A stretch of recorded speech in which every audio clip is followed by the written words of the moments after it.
What's up, ladies and gentlemen? Welcome to the show. As always, thank you for tuning in. So, big revelation coming out of the southern border in Texas. President Trump calls on all willing states to deploy their National Guards to Texas to defend U.S.-Mexico border as Red State Alliance grows to 25. I told you when we talked about this just a couple days ago that this was going to be wild. This is a real clash of powers right now. You have states' rights versus federal government, and man, is it getting messy. It's getting wild, and I knew it would. And this is what's so shocking about the Supreme Court. Now, since I did the episode, I learned a lot more about the ruling because at the time, all I had known was it was a shadow docket. And a shadow docket is essentially what it sounds like. It's a secret docket that a lot of people don't know about, that the Supreme Court makes a ruling on. They don't give opinions, and they kind of just push it through really quick. When I talked about it the other day, that's all I knew about it. Well, since then, I've been doing quite a bit of research on it. And the fight's not over. So essentially, the Supreme Court did not make a ruling on the merits. So they didn't hear the evidence of the case. How you can make a ruling without, listening to the merits of the case, I don't know. But that is essentially kind of affirms what I was already thinking because I just couldn't understand for the life of me how conservative judges could rule in Joe Biden's favor to unsecure a secure border. Like it didn't make sense. And so now we know that it was a shadow docket. Also what I gathered was it's kind of the shadow docket was a move put in place by leftist Democrats. This was a move that they used to push their agenda through the courts using shadow dockets. And so, at the time I didn't really know. This is why I like waiting a little while on stories. But sometimes you just gotta get in there, man, and talk about it. And so that's what we did. But now things are getting wild because now you got 25 states that have essentially combined forces to send their National Guard down to the southern border. Well, at least that's what Trump is calling for.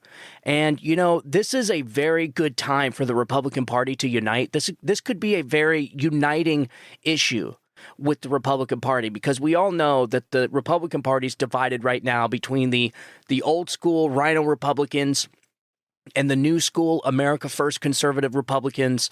And listen, this is why you still have Nikki Haley versus Donald Trump, even though Nikki Haley she's essentially a dud. She's a lame duck. There's nothing she can do, but yet she's staying in the fight anyways because she's being pumped with millions of dollars by people that hate Donald Trump. And, some are Republicans, most are Democrats. But the thing is the Republican Party is split right now. It's split because the Rhino Republicans refuse to let go of the Republican Party of old. They want to go back to the good old days where they just get slapped around by Democrats and, they finish in second and they don't even care just so long as the media is not mean to them and they can keep their cushy government jobs. But the new Republicans, the America First Republicans, we're tired of it, man. We are tired of the constant controlled opposition party, the constant Overton window being pushed to the left, so the whole country being forced to the left, and the Republicans don't do anything to stop it. I had a whole monologue written out for the show, but I'm not going to read it because I wanted to just jump right into this story, but maybe I'll read it at the end. So I want to get into the story. It's hat tip to Colin Linebarger, and it's from the Gateway Pundit. So as the Gateway Pundit reported earlier, several Republican governors are uniting in support of Texas Governor Greg Abbott's challenge against the Biden regime to defend the southern border. Now, President Trump is voicing his support and calling on them to raise the bar further. Trump, a short time ago, called on all willing states to send their National Guards to Texas to defend the U.S.-Mexico border. He also vowed to work with Governor Abbott to stop the invasion on day one of his presidency. And it says, quote, "We encourage all willing states to deploy their guards to Texas to prevent the entry of illegals and to remove them back across the border," Trump wrote on Truth Social. "All Americans should support the common sense measures by Texas authorities to protect safety, security, and sovereignty of Texas and of the American people." When I am president on day one, instead of fighting Texas, I will work hand in hand with Governor Abbott and other border states to stop the invasion, seal the border, and rapidly begin the largest domestic deportation operation in U.S. history. Boom. It has to happen, folks. Now, this was the thing I was talking to you about things. It's going to get hard. This is, Donald Trump winning the election is by far the hardest part. His presidency, his term is going to be harder. It's not going to be pretty, but it has to happen. What the Biden administration done by allowing 12 to 15 to 20 million illegal aliens into this country is unsustainable. It is an unsustainable thing. And this, ladies and gentlemen, is exactly why the America First Republicans are sick and tired of the Rhino Republican Party. Because the Rhino Republicans allowed this stuff to happen. They have been complicit in the downfall of this country for the last 65 freaking years, man. They haven't done anything. And so this is why the new America First Republicans are taking over this party, and the Rhinos will never, ever get their party back. So their efforts are futile. I would not even bother trying to get it back. If you don't like Donald Trump and you're a Trump hater, go be a Democrat. But you're not getting this party back, man.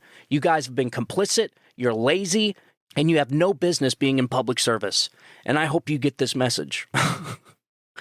So Donald Trump also went on to say on Truth Social, when I was president, we had the most secure border in history. Joe Biden has surrendered our border and is aiding and abetting a massive invasion of millions of illegal migrants into the United States. Instead of fighting to protect our country from the onslaught, Biden is unbelievably fighting to tie the hands of Governor Abbott and the state of Texas so that the invasion continues unchecked. In the face of the national security, public safety, and public health catastrophe, Texas has rightly invoked the invasion clause of the Constitution and must be given full support to repel the invasion. Even before Trump's announcement, the number of states supporting Texas putting up razor wire and deploying other measures to seal the border grew from 14 to 25. That's huge. The states now backing Texas are Alabama, Alaska, Arkansas, Florida, Georgia, Indiana, Iowa, Idaho, Louisiana, Mississippi, Missouri, Montana, Nebraska, New Hampshire, Nevada, North Dakota, Ohio, Oklahoma, South Carolina, South Dakota, Tennessee, Utah, Virginia, West Virginia, and Wyoming. Amazing, man. Beautiful. The Gateway Pundit previously reported Governor Abbott deployed approximately 30 miles of razor wire near Eagle Pass, Texas, as a barrier against illegal immigration. However, this move was challenged in court, leading to a lengthy legal battle. Despite defeats in lower courts, the state's efforts were momentarily boosted by a decision from the Fifth Circuit Court of Appeals, which was reversed by the Supreme Court 5-4 vote, as Christina Layla reported. That was the article that we talked about. With Trump now sharing his powerful voice, seeing how many follow his advice will be intriguing. And they should follow his advice. You know, Donald Trump is a very, very unique person, man. This guy is a true leader. He is a genuine leader of our day. And it's actually quite impressive. And if these Republicans really wanted to win the approval of their party back, they should unite. Listen to Donald Trump, man. He's trying to tell you how to unite this party and make it stronger than ever. And possibly win in a massive landslide in this upcoming election in 2024. Now, and we talked about this many times before, Donald Trump winning the election is not enough. In order to really, really change the course that this country is going in, he's going to need the House and he's going to need the Senate. And this is one of those issues that could give them that landslide victory. But will they listen? I don't know. So far, you know, going from 14 to 25 states, going down there and supporting this, that's pretty great. And Donald Trump's calling for more, raising the bar, like it said. He's telling the governors to go down there, actually go down there physically. And this is amazing. Imagine what it would look like. Imagine the photo op that these governors would have, linking arms with their state's National Guard to support the invasion of illegal aliens at the southern border. This is incredible. I mean, it almost gives me goosebumps just talking about it, man. I wish we were video I could show you. But this is a true uniting issue. But it is also concerning at the same time because you really do have state powers versus federal powers, a real battle, a real mashup between these two powers. And it is the type of stuff that leads to civil war. There's no doubt about it. I mean, because think about it. Say the Texas National Guard puts up razor wire. Well, what happens when the Federal Border Patrol goes up and says, hey, we're cutting this down? And they proceed to cut it down. I mean, what do the Texas National Guard troops do? Fight them in a fist fight, hand-to-hand combat? I don't know. But this is why Texas just puts more up.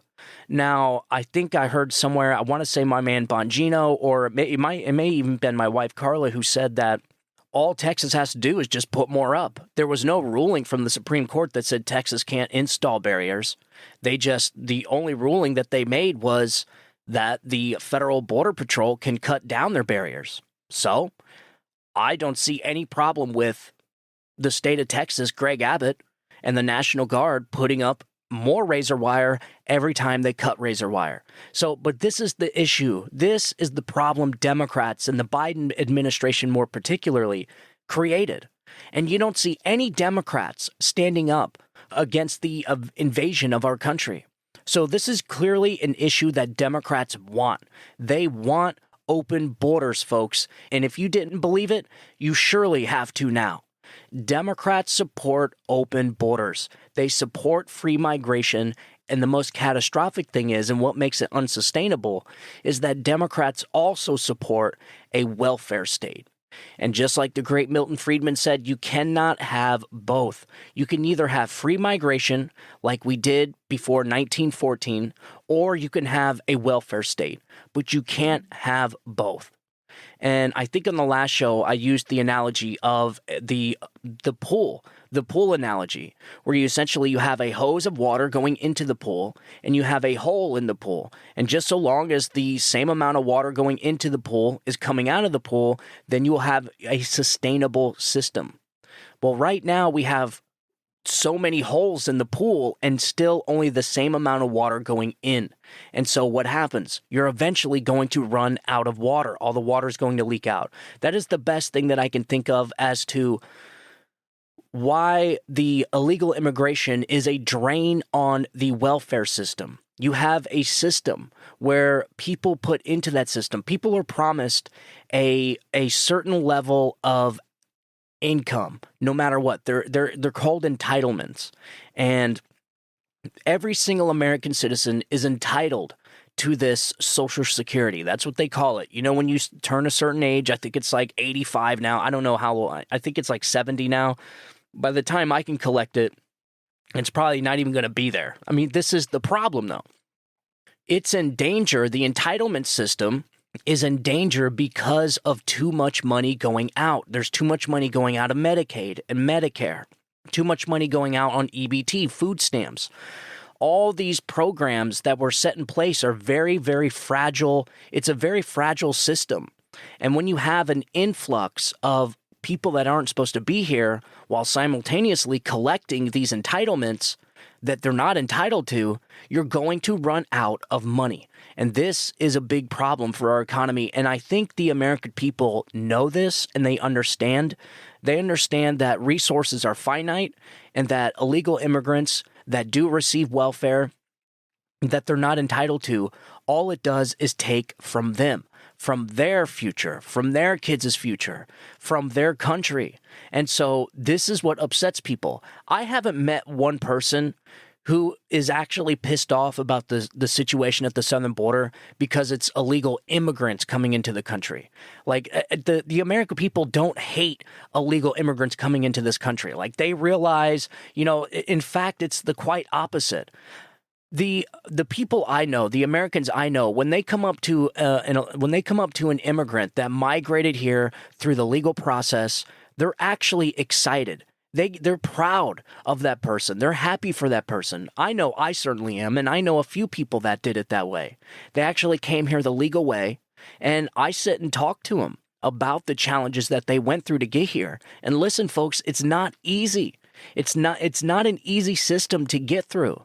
which, could be worked on. It could make, we could make the system easier, make it better. We already allow 1 million immigrants into this country already through the legal means. But the Biden administration has allowed 12 to 15 million illegal immigrants into this country within just 4 years. I mean, who knows? It could be up to 20 million by now. And there's so many problems that come from open borders. It's not just the people coming in, but it's the inhumane situations that it creates at the southern border. So we know that there's 85,000 children just gone, that they have no idea where they're at. We know there's human trafficking happening at the southern border. We know there's rapes with rape trees.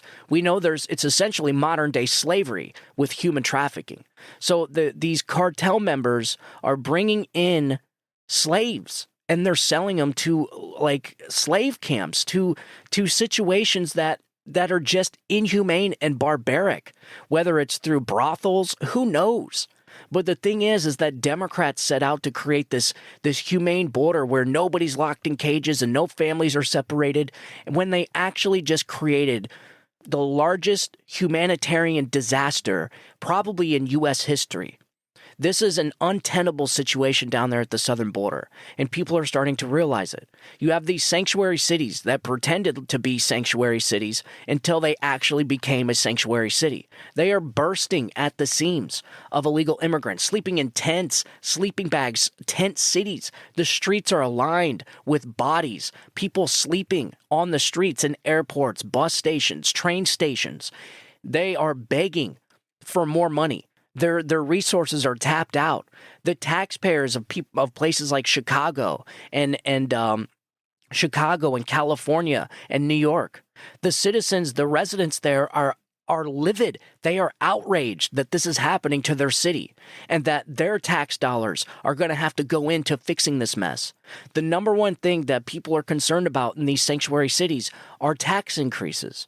Are they going to have to pay for this humanitarian disaster that the Biden administration and these Democrat sanctuary cities created? Most likely they will.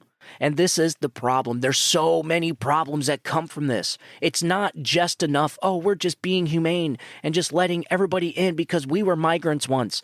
These people that say this stupid stuff don't know anything about anything. They don't know history. They don't know anything about migration. They don't know anything about what's happening down there at the southern border. They are probably the most inhumane people in this country right now because these people have no idea what is actually happening and what they actually support. What they're supporting right now is a freaking disaster. It is barbaric. Barbaric. And you had a guy that just 3 years ago gave us the most secure border that any of us had seen in our lives.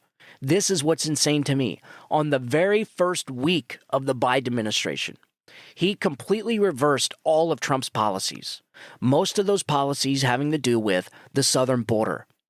Donald Trump gave us secure borders because of the policies he implemented. And the Joe Biden administration, within the first week of coming in there, removed all of them and deliberately created this humanitarian crisis at the southern border. So now instead of kids in cages, now you have kids under bridges, kids missing. Like, it is so much worse than if they just would have left it alone. This is what I don't get. Joe Biden would have had a perfect term. He would have been cruising on to a second term if he just would have left things alone. But he couldn't help it. Joe Biden is the old man that all the teenagers use to party and drink his booze at his house. Like, this is what I see going on in the White House right now. Like, all these people, all these bureaucrats and these establishment swamp creatures are just using Joe Biden's administration to pretty much do whatever they want. It is literally like the patients running the asylum right now. This is why you see some of the most egregious stuff on the White House lawn, like dudes shaking their fake tits on the White House lawn on national TV. You know, the LGBTQ flags taking center mass with the American flag flanking the LGBTQ flag. Like, we did a big story on that too. They have no respect for this country. They don't know what they're talking about. They don't know history. And frankly, the country, the White House, The whole damn Washington, the whole damn Capitol seems like it's been taken over by radical leftist Marxists. That's what it seems like. This is the insurrection, folks. You know, they say democracy dies in the dark. With these people, democracy is dying in broad daylight. I mean, these are the insurrectionists. They came in, they made their way and infiltrated the inner workings of our bureaucracy and our system. And now they're just tearing the thing apart. With, like, almost similar to the Cloward and Piven tactic. They are just overwhelming the system. Just like they did in the elections. They overwhelmed the systems. And the systems collapsed. This is what happens. Those who create the chaos control the chaos. We talk about this all the time. So Donald Trump is absolutely right. I could go on a rant about this stuff forever. Donald Trump is absolutely right, and he's trying to hint to these people that they could win a landslide victory if they would just use this issue as a uniting issue and show everybody, show the American people that it's actually the Republicans that are going to bring normalcy. You guys remember how they said a vote for Biden was a vote for normalcy? These people are so far off base. They are so wrong and opposite on everything that they say. It's actually Donald Trump and his voters that are the normalcy. They are bringing the stability to this country. Donald Trump, he governed responsibly. We did not have war, death, and destruction across the globe. We actually had peace and prosperity. And I go on and I think about this stuff all the time. How did the media manage to fool and trick the people into thinking that it was actually going to be Joe Biden that was going to be the normal administration? I knew it from day one. This administration was going to be a flippin' disaster. I knew it from day one. This country was never more stable, was never more secure, and was actually normal when Donald Trump was governing this country. Granted, the leftist radical Democrats, they went apoplectic. You know, they broke every constitutional norm in the book. They could not control their emotions, man. And you can blame all of this stuff that's happening 100% on the media. Because without the media brainwashing their viewers, the media, I'm talking about Joe and Mika, MSNBC, CNN, ABC, NBC, we call them the left-wing the media on this show. Without the media, they wouldn't be on this jihad against Donald Trump. There would not be this hatred for Donald Trump. After Donald Trump won in 2016, everybody was perfectly happy. The only thing the Democrats had to do was just step away and say, better luck next time. But they couldn't do it. The media couldn't do it. The media could not allow Donald Trump to just carry out his administration with normalcy, carry out his policies, and give peace and prosperity. They couldn't have it. They were pissed off that Donald Trump won, even though they did everything in their power to stymie it. And so they wanted revenge. And so they did everything in their book. They did everything in their power to brainwash the American people, to create lies, and become this propaganda arm of the administrative state. And the media and the administrative state combined forces to essentially stop-block Donald Trump's entire administration. His entire term was nothing but backstabbing, impeachments, congressional investigations, and he still gave us the most secure border in history, and he still created peace and prosperity. So imagine what this country would have looked like if Donald Trump was just allowed to govern without being stabbed in the back and without these roadblocks. It would be amazing. I guarantee we wouldn't be going through anything like this. We wouldn't be going through any of this right now. There would be no wars in Russia and Ukraine. There would be no wars in Israel and Hamas. There wouldn't be any of this stuff. But that's the problem. They knew that allowing Donald Trump to govern the way that he was going to win a second term. And to these people, the party comes first. Joe and Mika can give a flying crap about how you're suffering. They can give a flying shit about how the Biden administration affects you. They can give a flying shit how much you pay for groceries, or your electric bill, or your car payment, your interest on your credit cards.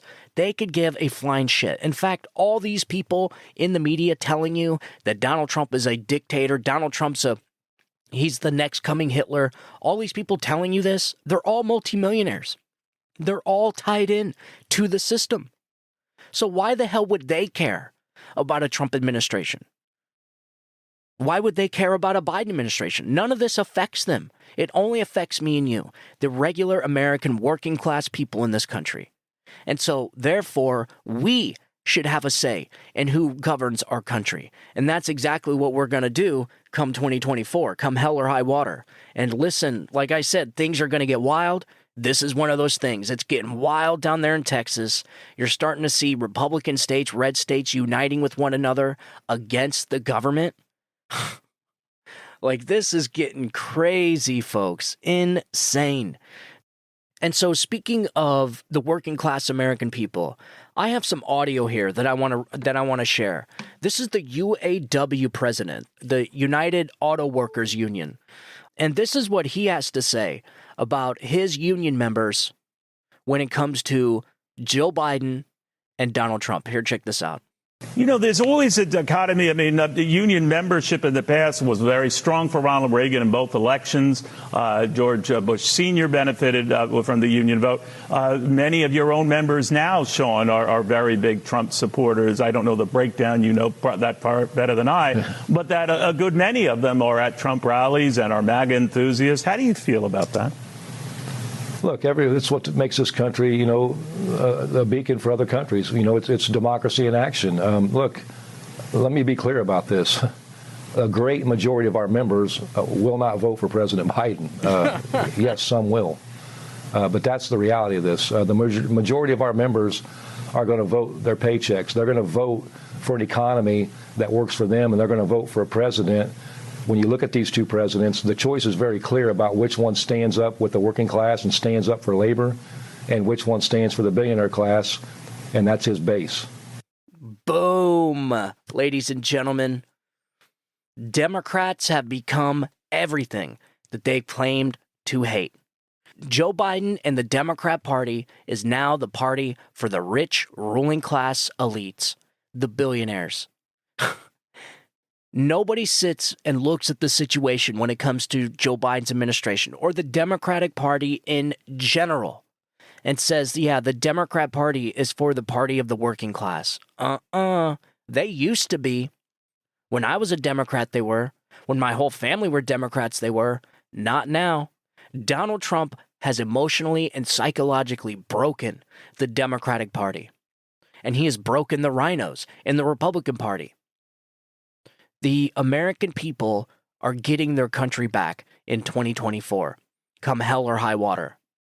And I just see this situation brewing at the southern border as just a little glimpse into the unity that is forming around this country against Joe Biden and the Democrat Party's disastrous policies, their disastrous philosophy, their disastrous ideas, everything that they touch, they destroy. And now you're starting to see an entire country unite against Joe Biden and the Democrat Party. This election is going to be a bloodbath for Democrats and Joe Biden. And this is why I'm a firm believer they're going to parachute Michelle Obama in and replace Joe Biden. But that will save for another segment. So I told you things were going to get wild. They're certainly getting wild down there in Texas, and they're also getting wild in Georgia. Georgia, like I said in the last episode, Georgia is going to be the thread that unravels the entire damn election interference strategy that Democrats have to win the 2024 election. Because Big Fani Willis down there, man, she's in some deep water, man. She is in some deep, deep water. And I want to go just real quick before we end the show off. I want to touch base on that. So I got a little piece here from Technofog on X, and it says latest Trump filing in Georgia RICO case makes a great point. So DA Fani Willis violated Georgia ethics rules by publicly accusing the defendants of racism after they noted her affair with special prosecutor Nathan Wade. Racial division requires dismissal. And here is the moment that Big Fani Willis violated those ethics rules. Here, check this out. And I hired one black man, another superstar, a great friend, and a great lawyer. Oh Lord, they gonna be mad when I call them out on this nonsense. First thing they say, oh, she gonna play the race card now. But no, God, isn't it them who's playing the race card when they only question one? Isn't it them playing the race card when they constantly think, I need someone from some other jurisdiction in some other state to tell me how to do a job I've been doing almost 30 years? God, why don't they look at themselves and just be honest? I mean, can't they keep it 100 with themselves? Come on. I don't care political party. They care about it. Sure. My only question is, why is it question me? Lord, now I want to be clear. All three of these special counselors are superstars. But I'm just asking God, is it that some will never see a black man as qualified, no matter his achievements? What more can one achieve? The other two have never been judges, but no one questions their credentials. I'm just saying. Lord, I'm just asking, is it that because of the shell you chose to put me in? It's all a bunch of race-baiting BS, folks. She was reading off a binder in her church. Like, what is going on here? This woman is corrupt, and I don't even care. Listen, folks, I don't even care about the relationship. I don't care about her love boy. I don't care about the affair that she's having. I don't care that this loser left his wife and child for big Fani Willis so that they can spend all this money she paid him to go on luxury vacations, allegedly. I don't even care about that. I care about the trips this fraud was making to the White House, not once, but twice. I care about the money this fraud was getting paid by the White House. Like, these are the things that concern me.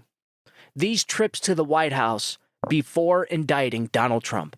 What type of coordination was happening? What type of collusion? Who was talking to who? You guys do know that it was Joe Biden that recommended the Logan Act for General Michael Flynn, right? That was he was the brainchild of that operation. Yeah, trying to lock up and persecute General Michael Flynn using the Logan Act that Joe Biden recommended inside the White House. These are the people we're working with. And Fani Willis, she's cooked. I'm telling you, this case is going to be cooked because there is so much unethical stuff going on here.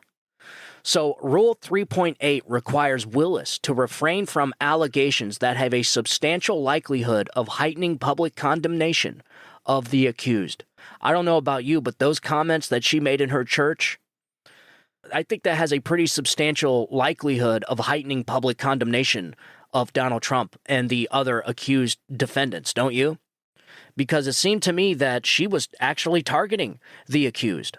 She wanted to condemn, and she wanted the public to condemn the accused. She was trying to get the public on her side with that little statement, and she used that time to condemn the accused and brought heightened condemnation to the accused, which is a violation of Ethics Rule 3.8. All right, Rule 3.6 forbids statements that would materially prejudice a proceeding. A clear violation. The only question is the appropriate remedy.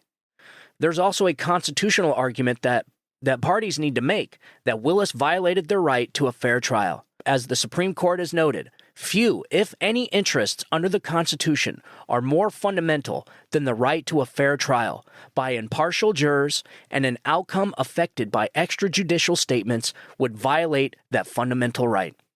Yeah. Do anybody listening to this show, does anybody in this country think that Donald Trump is going to get a fair trial in Washington, D.C.? Does anybody think Donald Trump's going to get a fair trial in this big Fani Willis case in Fulton County, Georgia? I don't think so. I think, look at her entire church. You heard them. Now, are any of these churchgoers, are they jurors in this trial? This is what I'm talking about. These cases are so detrimental. They are so influential to the future of this country.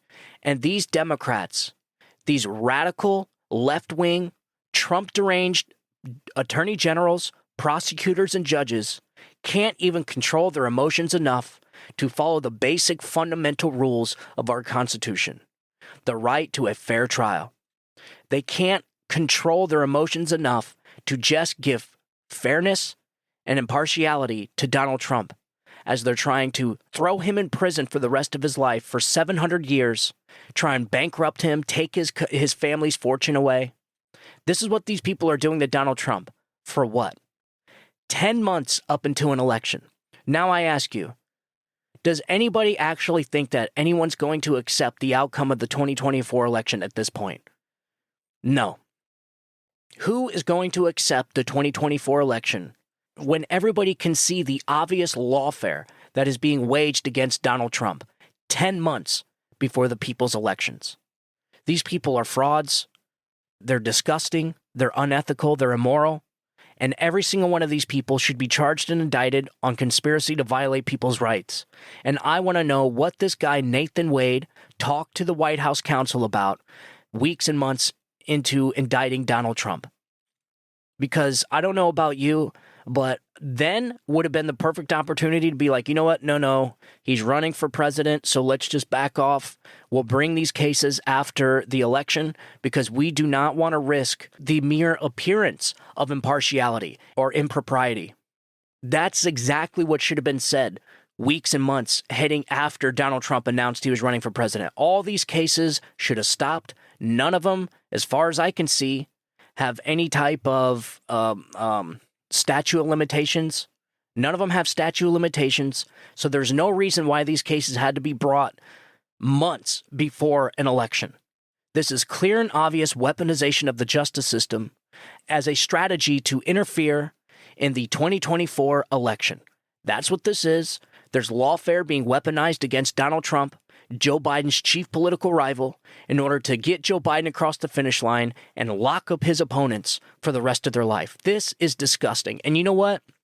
Everybody knows what the name of the game is here, is conviction, conviction, conviction. Even my lawyer friend of mine that I frequently reach out to ask about this stuff, and I won't mention his name because until he tells me to mention his name, I'm not going to do it. So he'll decide when that time comes. These people are only seeking a conviction so that they can use the conviction to go around the country and say, hey, or how can you vote for somebody that's been convicted of 91 indictments? How can you vote for somebody that's been convicted? So this is the name of the game. They want a conviction so that they can use it against Donald Trump to get Joe Biden across the finish line. That, ladies and gentlemen, is weaponizing the justice system to interfere in a federal election. They're using the justice system to kneecap Donald Trump. That is called election interference. And if all these people colluded and coordinated with one another, and I'm talking people like Fani Willis, Tish James, Fat Alvin Bragg down there in New York, Joe Biden, his White House counsel, Merrick Garland, if all these people coordinated with one another, Jack Smith, that's a big one, and it's most likely that they did. All these people coordinating with one another, that, to me, ladies and gentlemen, should be conspiracy to violate people's voting rights. The same exact charges they're charging Donald Trump with. So, look, Donald Trump is right. Just to go back on our first point, Donald Trump is right. All these Republicans need to unite. We need to win this election. These Republicans need to combine forces, send their National Guard troops down to the southern border, show the American people which party supports secure borders, show the American people which side supports peace and prosperity, and try and get them to look past Donald Trump's character, and just try and get them to realize that it's not Donald Trump that Republicans are voting for. They're voting for his policies. Some are voting for Donald Trump and his personality, but not too many. They're voting for his policies, and they're voting for what he brings to this country, peace and prosperity. So I don't know about you, but that sounds pretty damn good right about now. So we'll see what happens. As of right now, there hasn't been any other state's National Guard going down there to South Texas to the border. I will keep you up to date on that. This is going to get wild, folks. I told you this is a real clash of the titans here when you have state powers versus the federal government. So we'll see what happens, but I will certainly keep you updated. And as always, I want you guys to have a good day. Oh, before I go, and one more thing I wanted to mention was as far as the J6 insurrection narrative that was formed during the during Nancy Pelosi's partisan unconstitutional J6 Select Committee, that narrative is starting to fall apart as well. The more footage that gets released to the public, the more people that can look at it and make their own determination. And what we're seeing happen around the country is that the consensus of people are starting to realize that January 6th was not an insurrection, that the federal government seemingly had a pretty big role. You're starting to see the truth get out there all across the country, thanks to alternative media, thanks to American people just trying to enlighten themselves, trying to inform themselves through alternative media, social media platforms. More and more people are thinking critically for themselves, and that is all you need to get to the truth. That is it. For so long, we've had people so brainwashed by the media and just accepting everything they say as truth, and now people are starting to realize they can't do that right now. They can't do that anymore. Maybe sometime in the future, maybe, but for now, don't trust anything. You have to confirm everything and ask the 5 questions: who, what, where, when, and why. The 5 W's is what I call it. And every time I'm looking into a topic and I'm doing show notes or I'm doing research for the show, I always ask those 5 W's: who, what, where, when, and why. And once you get all 5 of those answers, you're going to have a pretty good idea, a pretty good grasp on the story, on the topic. And so that's more and more people are starting to do that. The pipe bomb story with January 6th that footage is starting to be released and becoming very, very obvious that something is not right about that whole story. And the biggest thing that I find, the biggest question I have is, why are Democrats seemingly uninterested about the pipe bomb that was left at their DNC headquarters? You see what they did with the J6 situation. They used that false flag operation to build a narrative in order to keep and retain power and destroy Joe Biden's chief political rival and stop the MAGA movement, to stop the America First movement. Don't you think they would be just a little bit interested in who left a pipe bomb at the DNC headquarters? Because couldn't they have easily created the narrative that it was a pro-Trump MAGA extremist that left those pipe bombs? But yet, you don't ever hear them talk about it. Not only do they not talk about it, but they don't even want answers to it. You have now the Secret Service seemingly involved in that situation, which I thought the Secret Service was one of the last institutions that we had that wasn't corrupted, but it seemingly, at this point, I am under the impression that every single one of our government institutions has been corrupted, politicized, and in some cases being weaponized against the American people, and in other cases is being used as a tool to cover up for the Washington establishment swamp. And it's unfortunate because it was the American people that gave these institutions these tools, and now they're being used against them, but that's okay. That could be fixed. We just have to win the election first. And not only do we have to win, but we have to win big. We need to win in such a massive landslide that it gives the mandate. It gives Donald Trump and the Republicans the mandate to enact these policies and turn this country around. We have to pull back some of this rope, ladies and gentlemen. The Overton window has been shifting to the left in this country for decades and decades and decades. And the old Rhino Republican Party is complicit in the entire damn thing. And so I don't see them ever getting their party back. And in fact, I will actively campaign against it. These people like Mitt Romney, these people like Liz Cheney, all these, just go down the list, the McCains, the McConnells, the McCarthys, all these Rhino Republicans will never, ever get their party back. It's our party now, folks. And we need to make sure that we make the best of it and get this country on the right course. Not for us, not for me and you, but for our future, for our kids. We just want peace and prosperity for our kids. This is who we are. This is what we do. We just want our kids to have the country we had growing up. And in order to do that, we have to give it to them better or at least the same as we had it. And that's all we can do. And we're not getting it with this old Rhino Republican Party. These people are feckless. They're losers. They're way too comfortable in their positions. And in all reality, I think 99% of them are probably corrupt. And listen, we'll talk more about that on the next segment. I do have a monologue that I'm going to do at the beginning of next segment about the unity of the Republican Party, the differences between the old school Rhino Republican Party and the new school America First Republican Party, and how this party is evolving and shifting into something amazing. And I have a monologue I'm going to do on the next segment, so make sure you tune into that. But as always, I want you guys to have a good day, have a great weekend. I'm probably going to pop in and do a couple segments over the weekend for you guys because, listen, there's no shortage of stories to do. We have a lot to get into, so make sure you tune into those segments this weekend, and I will talk to you guys in a little bit. Have a great Sunday. God bless you, and God bless America. You guys have a good day. Bye-bye.